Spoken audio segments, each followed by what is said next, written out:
Before we begin, a quick note that today's episode is about a murder trial and includes descriptions of physical violence against a female victim.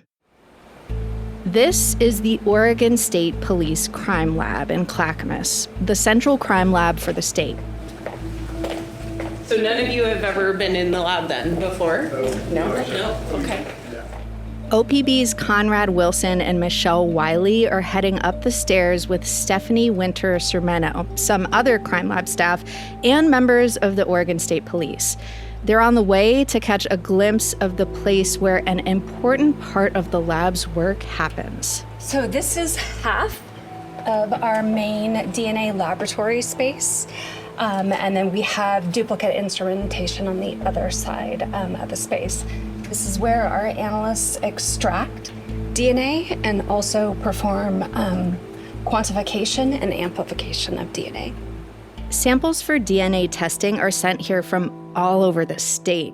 Staff says the lab completed thousands of DNA cases in 2024 alone, some of which involved multiple tests. There are biologists in all 5 laboratories across the state, but DNA analysis is only done in Portland. One of their top priorities?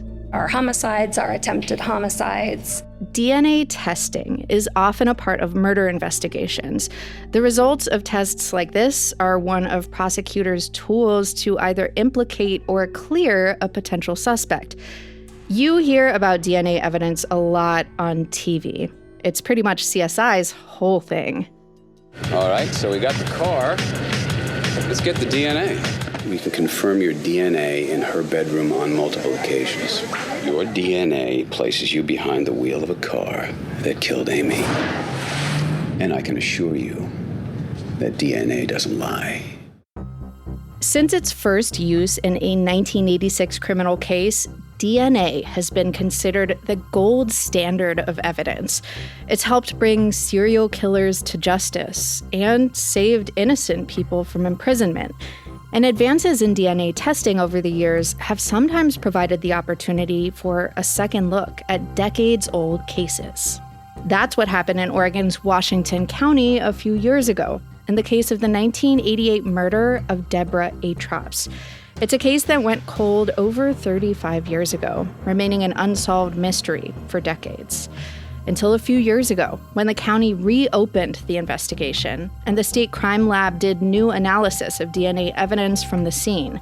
What they found led prosecutors to finally charge a suspect in her killing, her husband, Robert Atrops. After the charges were filed in 2023, Washington County District Attorney Kevin Barton said, "There's no way they could have contemplated the advances that were made in DNA technology between then and now. And so being able to use today's technology and apply it toward evidence that was seized, over 30 years ago is a huge advantage." But DNA evidence isn't always as simple as movies and TV would have us believe. Sometimes what it tells us isn't so clear. Sometimes it can make things more complicated, not less. And when it's used before a jury tasked with deciding the fate of an unsolved murder case, all evidence pointed toward Robert Atrops.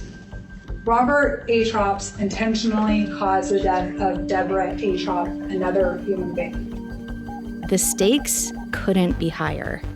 The reinvestigation of this case has brought up more questions than it's answered. And there's a very simple reason for this. It's because Robert Atrops didn't kill Debbie Atrops.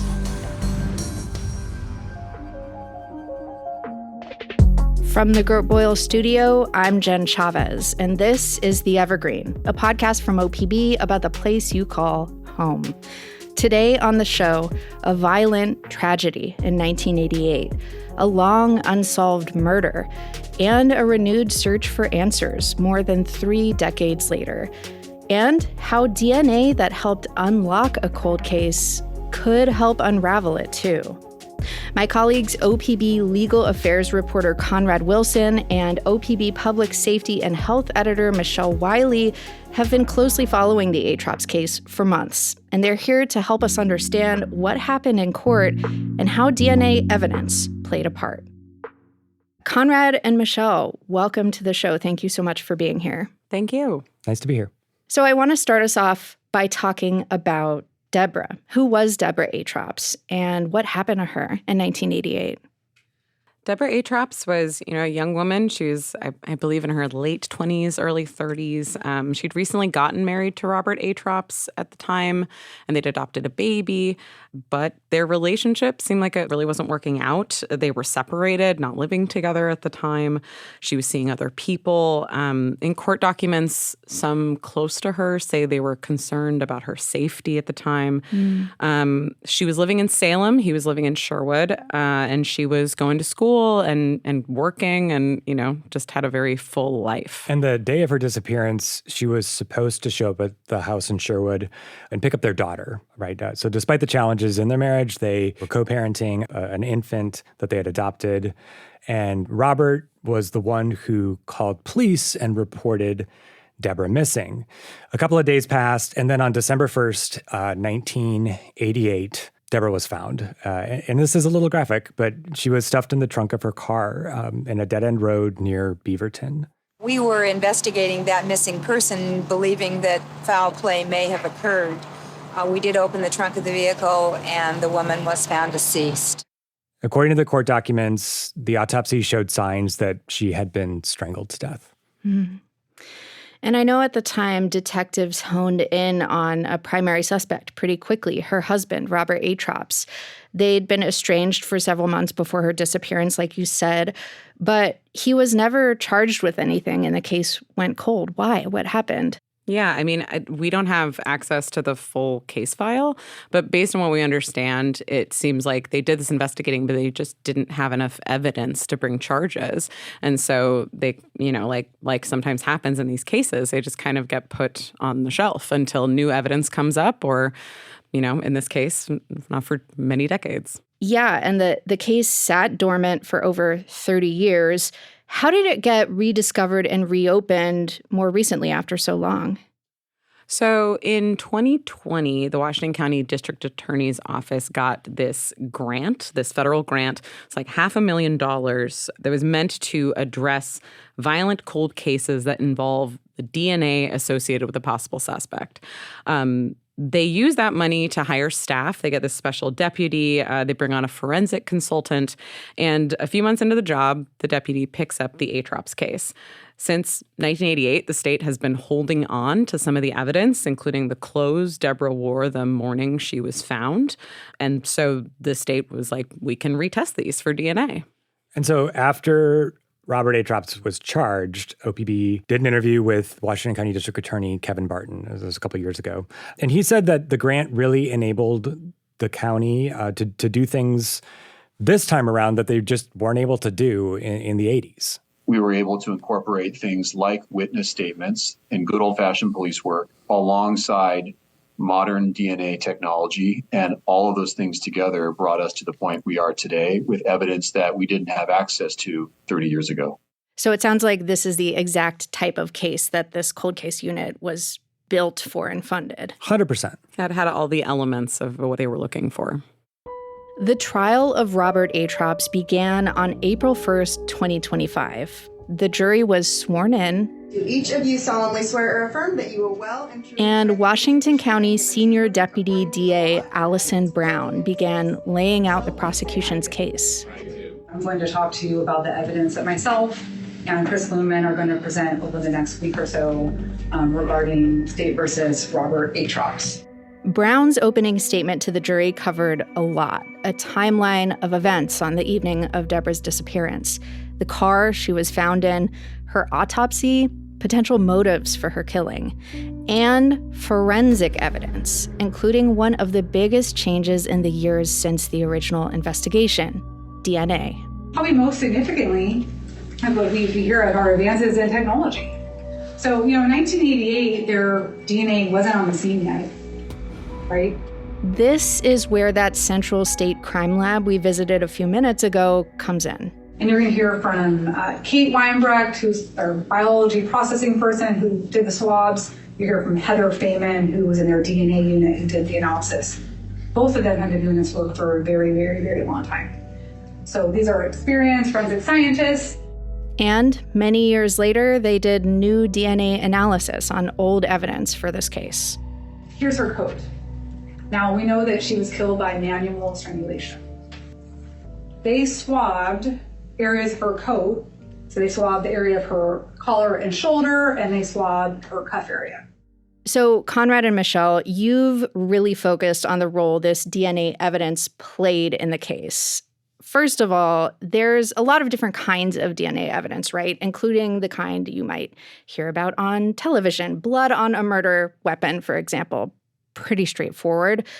How would you characterize this evidence, the samples from the coat that they're talking about, and where it falls on like the spectrum of DNA evidence? I mean, so much of what we see on TV, on shows we watch, like, is a fresh crime scene, right? It's analysts working the room. Like, they're all up in their garbs, you know, and they look like scientists that have, like, descended on a crime scene. Mm-hmm. This is not that. Mm-hmm. Yeah, no, I mean, I think the thing to remember, and we kind of noted, is like, this is very old DNA. So it's been sitting for years, and DNA degrades. It doesn't stay like a great sample, kind of like any organic matter. It's going to decay after a period of time. Mm-hmm. And it's also a really small amount. Like, think skin cells left on her coat. That's what we're talking about. And so what has happened with DNA and the testing is it's advanced and become way more sensitive so that it's not just like, you know, kind of picking up those involved in a possible crime. But I mean, today, DNA can really pick up almost anyone who has touched the thing that's being tested, right? And DNA can end up in places where those people's DNA has actually never been there. Yeah, so like using this as an example, so like cells can be transferred from objects to people. So like imagine if I take this pen and I hand it to you, or a coffee cup or something, like, or even if we washed our clothes in the same washing machine, there's a possibility that my DNA would stick around on that object or end up on your clothes just by virtue of being like in the same place together. And just to say it again, I mean, that matters, right? Because the DNA from individuals can end up in locations where they've never been. Right. Such as, you know, as Michelle said, like a person's car, a person's house. And if you think of that in the context of a criminal case and you're using DNA to solve it, I mean, there's some really big implications there. Yeah, and people shed DNA at different rates. So like one of us might be leaving more DNA around than the other and not really know. Some of us might leave less. The reason this is relevant is because the tests they're using in this case, they pick up a lot of information. And that means that the samples that the lab is getting might be pretty complicated, you know, and those tests are maybe with a mixture of people's DNA in it, and that makes sorting through it a lot more difficult. Yeah, so leave it to say that the results of this kind of DNA testing don't provide a one-to-one match. Like you said, it's a mixture of like multiple people. Right. They're actually so complicated that humans need to use a special computer algorithm just to sort out what they could mean. And this kind of test, I learned from you, is called probabilistic genotyping. I definitely had never heard of that before reading your reporting. What is that exactly? Yeah, this is a little wonky, so I'm going to roll us back a little bit. Yeah, bring it on. Yeah. So when analysts at the crime lab are testing DNA, you know, they run the sample through many different machines. One of those parts of the process is they inject the sample with fluorescent dyes, and they run it through this machine that produces a graph called an electropharogram. See, a new fun word everyone has learned, electropharogram. That graph is basically used to like help analysts pull apart different people's DNA that might be in one sample. Human DNA is pretty similar. Like, I think it's like 99% similar. So what analysts are looking for is these very small differences between us. And the electropharogram helps tease out those very small differences. That information is fed into this software because even that electropharogram isn't always enough to help analysts figure out what's going on. They use this software, in this case called StarMix, to help them do that. During a pretrial hearing, Marla Kaplan with the Oregon lab kind of tried to lay this out a little bit. The goal of mixture interpretation when we use StarMix is to take a DNA mixture and break it down into its component parts by looking at all of the possible ways that a DNA mixture could have come together. Then what it does is it takes all of those possibilities and it sorts them from the most likely possibility to the least likely, but still totally possible DNA type present in this mixture. And so it's a proprietary software, StarMix. And based on what we've seen, it can be pretty expensive. Like every person using it in a lab needs a login, and it can just be like expensive, thousands of dollars for everyone using it, right? So we visited labs where actually we couldn't even take photos of the monitor where they were running the software and kind of showing us how it worked, just because of the lab's licensing agreements and with StarMix. A key part of what StarMix does is probabilities. I mean, it's in the name, probabilistic genotyping. So let's go back to math class for a second. Yeah, I was just saying, it's like, I'm transported back to high school. Let's go. Or even earlier, right? A probability is the likelihood of an event occurring. Like, how likely am I to get heads or tails if I flip a coin? Like, what are the chances? What is the probability of that happening? So this software does the same thing. It looks at all of this complicated DNA mixtures analysts get as results of testing crime scenes or objects police think are involved in a crime, and it calculates the probability. Yeah, the question it's asking is, what is the likelihood of seeing this DNA mixture if the suspect's DNA, in this case Robert Atrops, is part of that mixture, versus seeing it if another random person's DNA is part of the mixture? So the software runs that calculation and then it spits out a number called a likelihood ratio. The higher the number is, the stronger the evidence is that the suspect's DNA could be in the mix.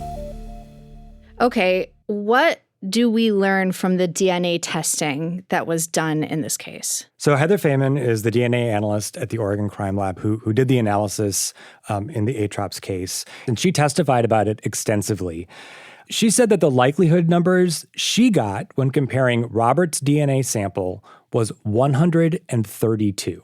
So those numbers can go into like the millions, billions, septillions. Okay, so it's not a 1 through 200 scale or these something. Numbers, it's insane. Yeah. These numbers are so big that actually one of the analysts that we've spoken to, she has a special chart that teaches her that. I think she just got it from Google. She has a little chart with the numbers and how to say them. So we get report numbers anyway, like quadrillion, quintillion, sextillion, septillion. Often we're in the octillion, nonillion, and septillion range. But what does decillion mean compared to sextillion? Yeah. Well, it's several orders of magnitude different, but does that really mean anything to the normal person that doesn't work with numbers like that?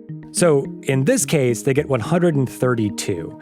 Anything under 100 is considered inconclusive by the lab's own internal scale. So this was barely above that and was considered what's quote unquote moderate support for the probability of his DNA being on her coat's collar.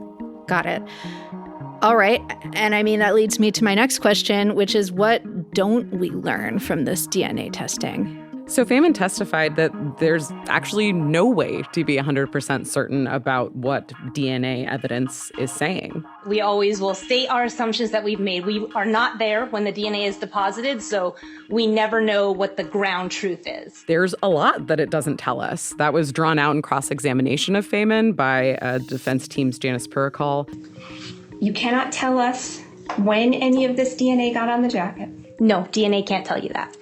It doesn't definitively say that Robert Atrops' DNA was on the coat. With 4 contributors on the jacket, we may have someone who contributed DNA at one point in time, another person who contributed DNA at another point in time, another at another point in time, and so on, right? Yes, that's correct. The DNA for each contributor could have been deposited at different times. It also doesn't say when the DNA mixture got onto the coat or how it got there.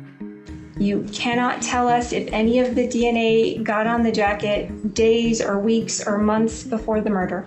Nope, cannot tell you that. Still, investigators in the DA's office felt this was enough to arrest and charge Robert Atrops. Got it. So a lot of questions left unanswered, but still, like you said, these DNA results were key in the decision to arrest Robert Atrops. But his defense team had several major objections to how those results were being used in court.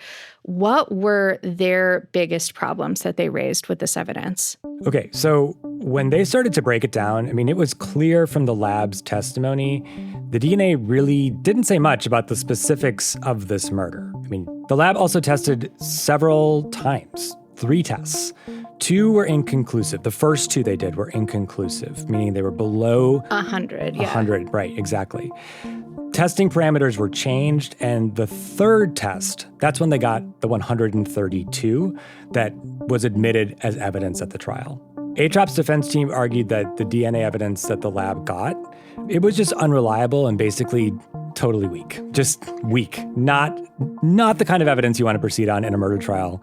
And, it was collected and represented improperly to the point that they fought very strenuously before trial, basically saying it shouldn't even come into the trial. It's just, there's so many problems here, Judge, like it shouldn't even come before the jury.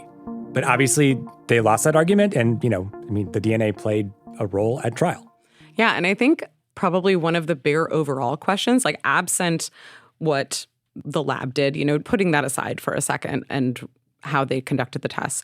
The question the defense had was like, how unusual is it to see a husband's DNA on his wife's coat?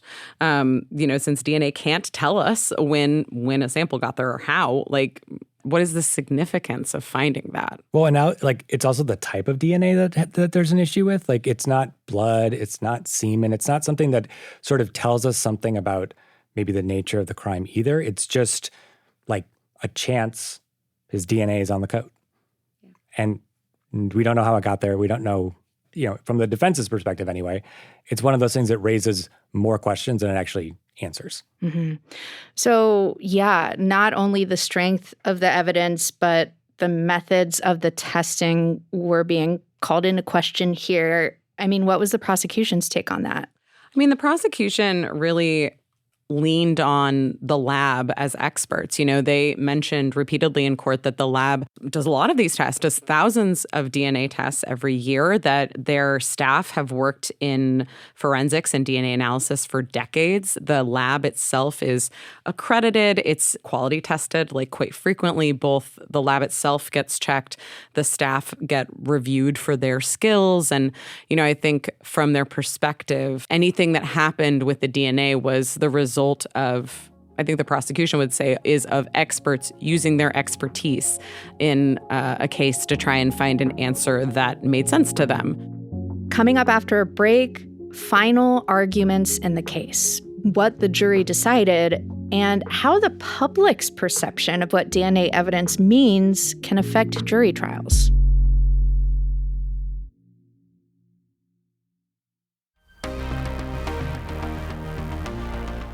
Thanks for listening to The Evergreen, our podcast from OPB about the place you call home. If you like what you hear, subscribe to us on your favorite podcast app, and we'll get you thinking about something you didn't know before, like probabilistic genotyping, every Monday morning.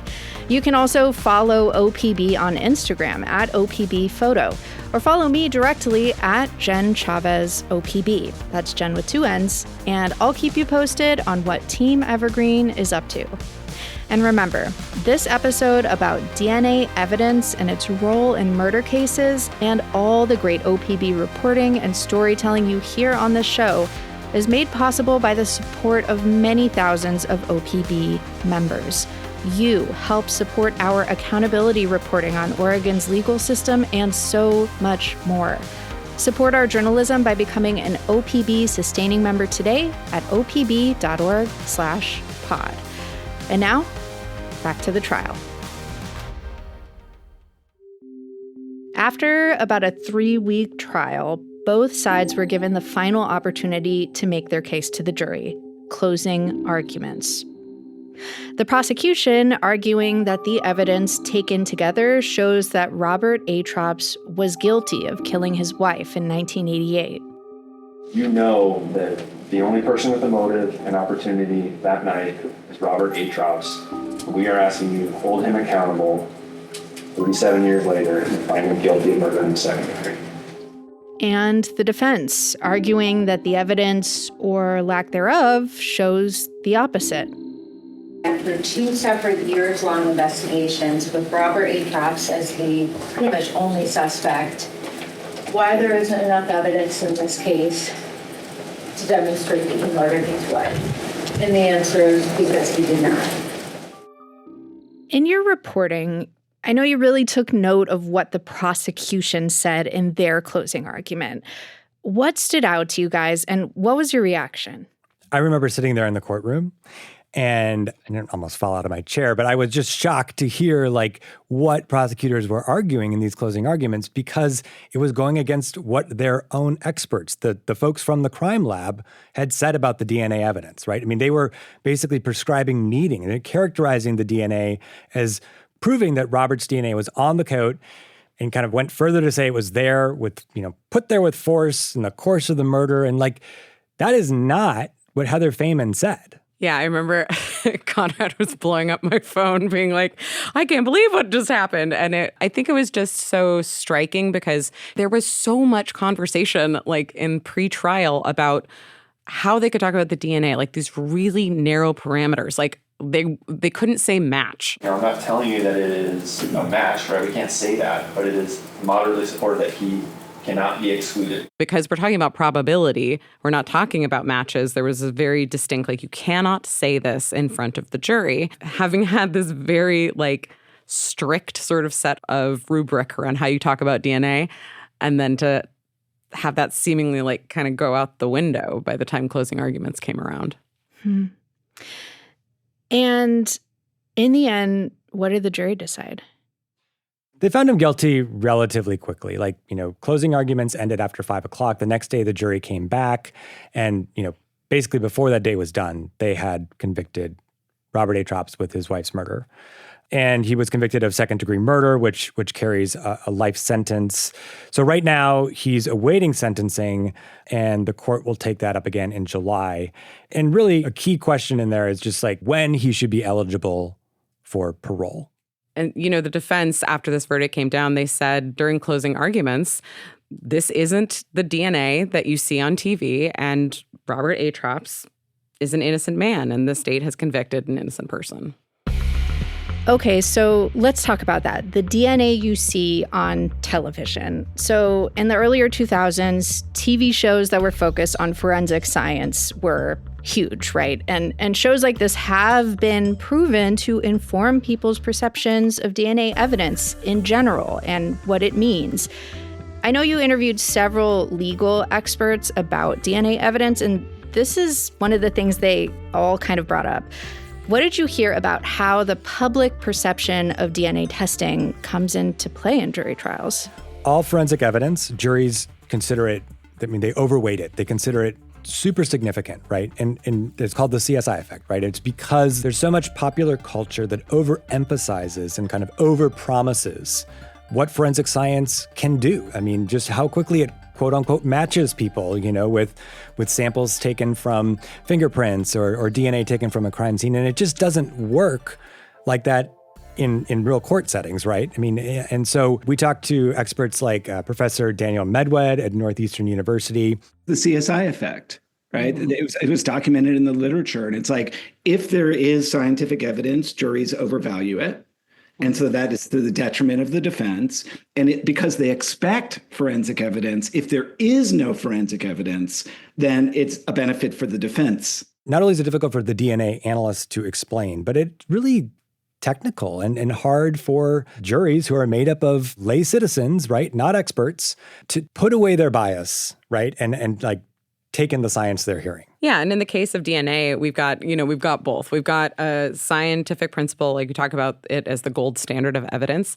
It's got a lot in its corner where people, they hear DNA evidence, they assume it's very good because DNA has such a reputation, and that might not always be the case. We talked to a professor at UC Irvine, Bill Thompson, an expert in forensic evidence, and he says the jury's understanding of what the DNA means can really skew their perception. The danger is the jury's going to hear, oh, it's his DNA? Guilty. Right. Not realizing that it might be his DNA, but it's certainly not definitive. And so will the jury understand that? Who knows? Especially if they hear DNA and they think, well, DNA, it's like a fingerprint. There's a potential risk of what lawyers would call prejudice here. And it was kind of remarkable to hear prosecutors talk about this also in pretrial. They really addressed like the value that DNA has. Of course, DNA is relevant in a murder case, and of course it's probative. The jury is going to hope, anytime you have jury selection, what do you like to see? DNA, that they always want to see DNA in any sort of a person crime case. Like they use that as an argument to include the DNA in the case. Just that the jury is going to be expecting it. Yeah, they want to see DNA. We even spoke to other forensic experts that told us, in a property crime case, right? The entire thing can be on video, and the suspect uses a gun, and they're having law enforcement or prosecutors coming to the lab saying, we have the whole crime on tape, but we would like you to do DNA on this weapon, because not so much that they don't have like a case open and shut, right? It's not so much like a who did it. It's that by adding DNA, right, it's what juries are expecting. If there isn't DNA, why isn't there DNA?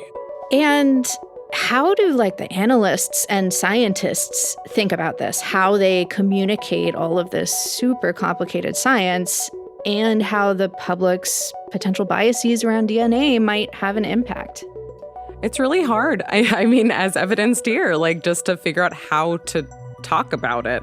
Many people we talked to at crime labs, not only in Oregon, but in other states, mentioned just how difficult it is. People try to be really accurate, but to be accurate with what the science is telling you and to communicate it in a way that people can understand is not always the easiest thing.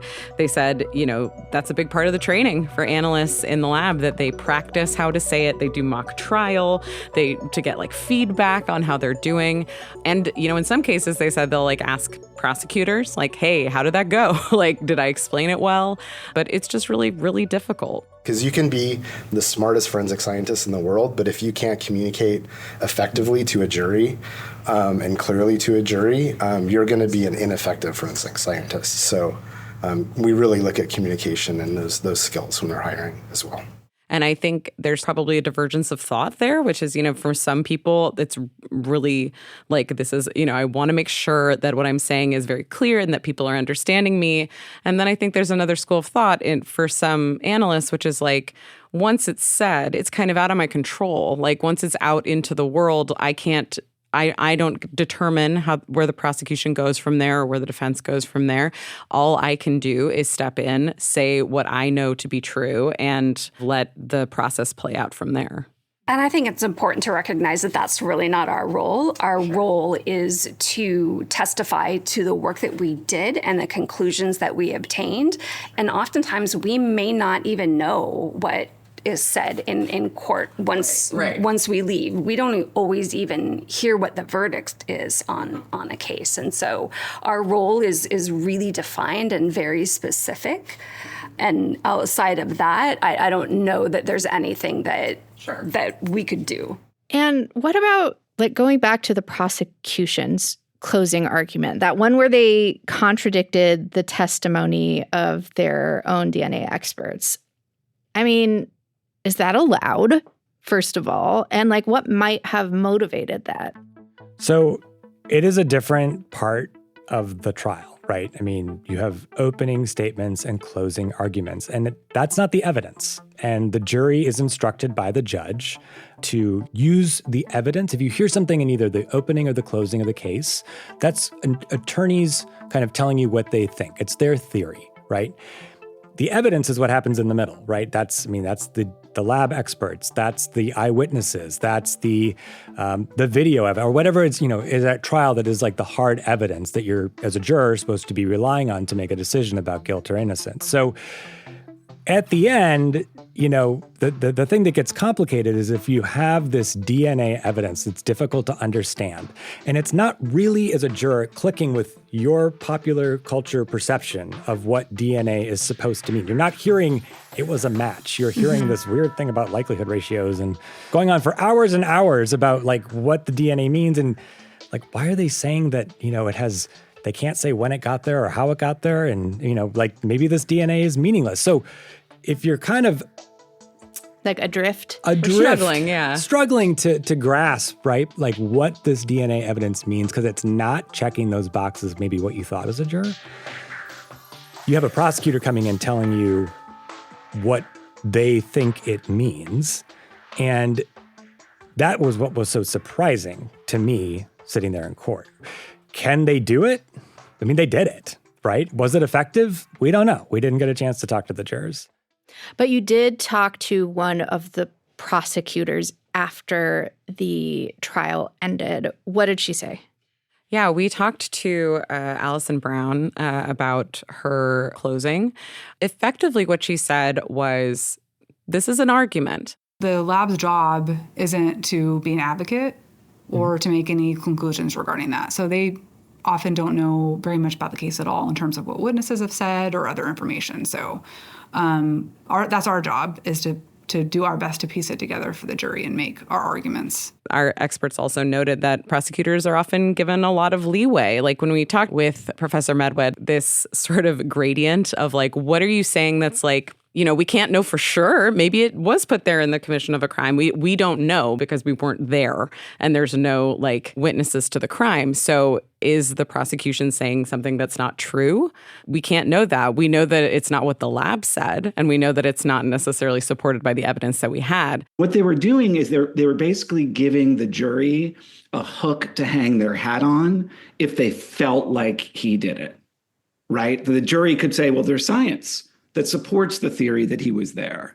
So you can see why the prosecutors would want it in the case, warts and all. There's also this little thing with the match language that we should mention. You know, I said before that one of the things they really litigated before the trial began was the use of the word match, by saying, like, you know, they can't use it. But then during Chris Luhman's closing, he said, I can't call it a match. I can't say that.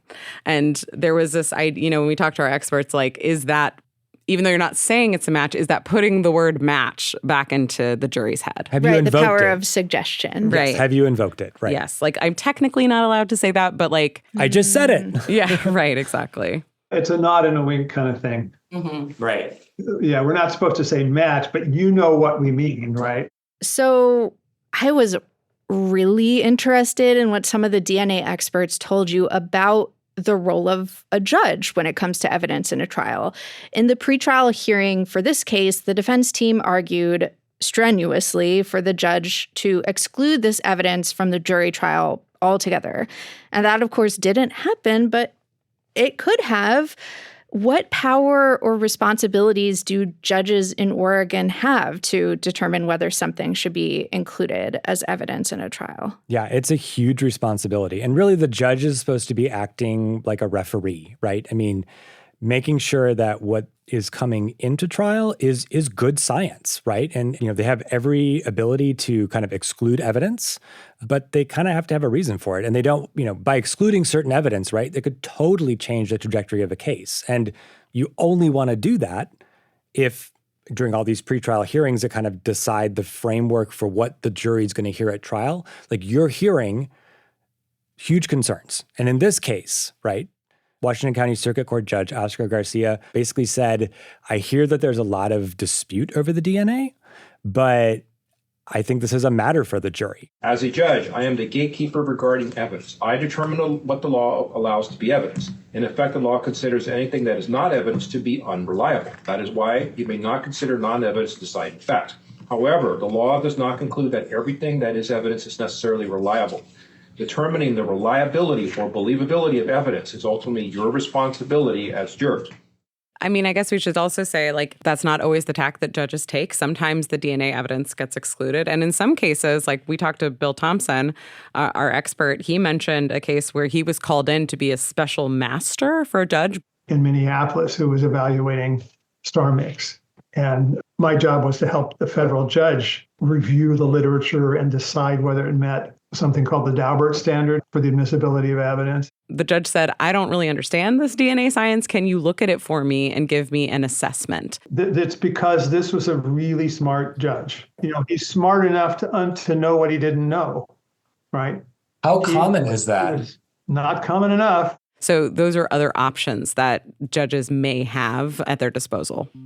Okay, so we've been talking today about a complicated case based on evidence, essentially too complicated for individual human beings, even scientists, to understand unassisted by algorithms.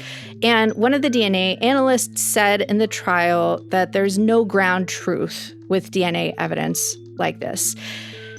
But I feel like uncovering the ground truth is like the entire point of journalism. So I'm kind of curious, like for you, what was it like to try to report on something that by its very nature defies the concept of absolute truth?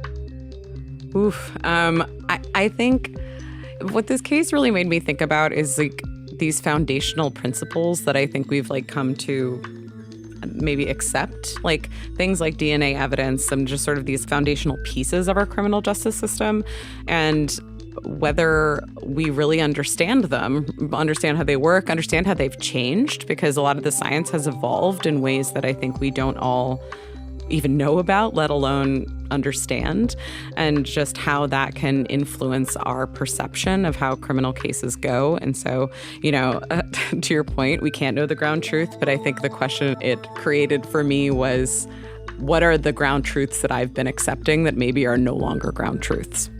And there's no doubt that forensic science is an incredibly powerful tool in the criminal legal system. I mean, it's, as we talked about, DNA has transformed the way that we think about evidence. And it really is an amazing thing that has unlocked cold cases. At the same time, there are limitations, and popular culture has sort of put no limitations on any of the science, right? And so there's an expectation that this is limitless and all-knowing. And it isn't, right? There are limitations. There are mistakes that happen. There are, weak samples and strong samples. And I guess it just kind of made me think about the gray more in terms of, and like some empathy for what we're asking crime analysts to do. I mean, it is so much pressure to not get it wrong, right? And it's become a lot harder to do the job. And the stakes are so high. You're talking about somebody's life, and getting justice for somebody who was killed, and, putting someone in prison for years or the rest of their life. Those are awesome responsibilities. Well, Conrad and Michelle, thank you so much for all the reporting you've done on this and for helping us understand it today. You're welcome. Thank you, Jen. Conrad Wilson is OPB's legal affairs reporter. Michelle Wiley is OPB's public safety and health editor. You can read all their coverage of the Robert Atrops trial at opb.org. Thank you for listening to The Evergreen, a podcast from OPB. This episode was produced by me and edited by Sage Van Wing. Our technical director is Stephen Cray. Nalene Silva engineered the episode. The OPB podcast team also includes Mia Estrada and Julie Sabatier. Conrad Wilson and Michelle Wiley did the interviews you heard. The music in this episode is from Audio Network. You also heard clips from the TV show CSI Miami and courtroom tape provided by the Oregon Judicial Department. And hey, if you have a question for us, even if it is a super wonky one about DNA evidence, please reach out. Email us at theevergreen@opb.org. I'm Jen Chavez. Catch you later.